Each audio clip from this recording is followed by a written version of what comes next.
Il y a quelque chose d'étrange dans notre façon de fonctionner.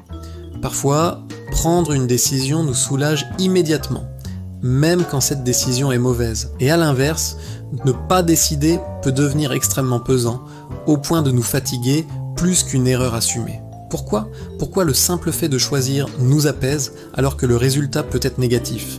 Pour comprendre ça, il faut s'intéresser à un élément fondamental du cerveau humain, sa relation à l'incertitude. Le cerveau déteste l'incertitude, pas parce qu'elle est dangereuse en soi, mais parce qu'elle est coûteuse mentalement. Quand tu hésites, ton esprit reste en alerte permanente. Il simule des scénarios, il anticipe des conséquences. Il compare des options qui n'existent pas encore dans la réalité, et tout ça consomme énormément d'énergie. Chaque possibilité non tranchée reste ouverte. Chaque choix non fait continue de tourner en arrière-plan, un peu comme un programme qui ne se ferme jamais. C'est pour ça que l'indécision fatigue. Pas physiquement, mais mentalement. A l'inverse, quand tu prends une décision, même imparfaite, une chose se produit immédiatement. L'incertitude se referme. Le cerveau n'a plus besoin de simuler 10 futurs possibles. Il n'en garde plus qu'un, et ce simple rétrécissement des options crée un soulagement. Ce soulagement n'est pas lié à la qualité de la décision, il est lié à la fin de l'attente. C'est exactement pour ça que certaines personnes préfèrent faire un mauvais choix plutôt que de rester bloquées dans le doute. Le doute est perçu comme une tension constante. La décision, elle, agit comme une libération. Mais il y a un piège.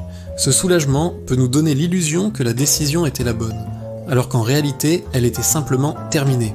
Le cerveau confond souvent deux choses, le soulagement émotionnel et la justesse rationnelle.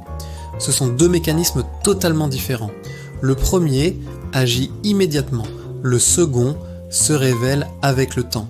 C'est pour ça qu'on peut défendre très fort une décision juste après elle qu'en avoir prise, même si elle est objectivement discutable. Parce que revenir en arrière signifierait rouvrir l'incertitude. Et ça, le cerveau n'aime pas. Il préfère parfois protéger la décision plutôt que la corriger. Ce phénomène explique beaucoup de comportements humains. Rester dans une situation inconfortable, continuer un projet qui ne fonctionne pas, justifier un choix que l'on sent mauvais. Pas par fierté, mais pour éviter de replonger dans le doute. Mais comprendre ce mécanisme change tout. Parce qu'une fois que tu sais que le soulagement ne prouve rien sur la qualité du choix, tu peux prendre du recul. Tu peux accepter que décider est nécessaire, mais que décider juste est un autre travail.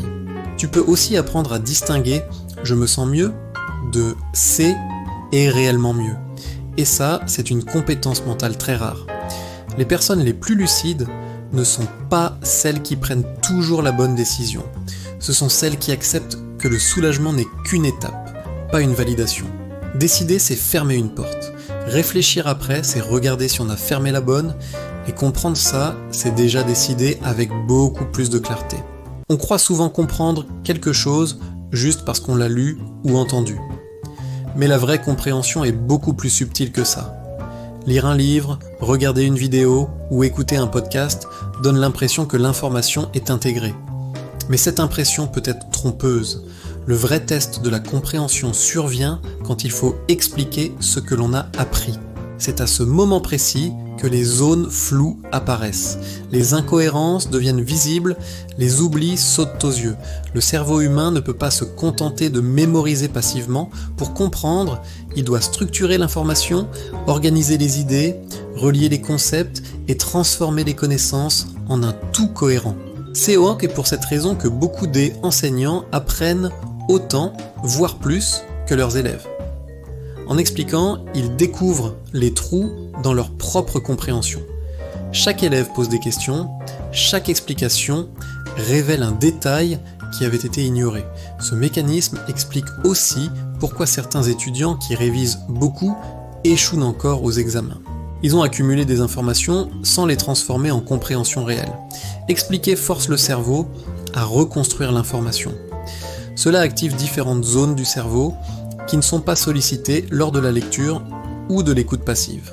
On passe d'une simple connaissance superficielle à un savoir actif et modulable. Mais ce n'est pas tout. Quand on explique, le cerveau doit également anticiper les questions possibles.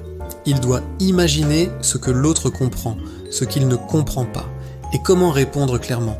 c'est un effort supplémentaire qui renforce l'apprentissage. Ce processus peut sembler difficile, surtout au début, mais plus on explique, plus notre compréhension devient solide et durable. C'est une stratégie qui fonctionne pour tout type de sujet, science, art, développement personnel ou même gestion quotidienne. Maintenant, tu peux te demander, est-ce que je dois devenir enseignant pour apprendre efficacement ? Pas du tout.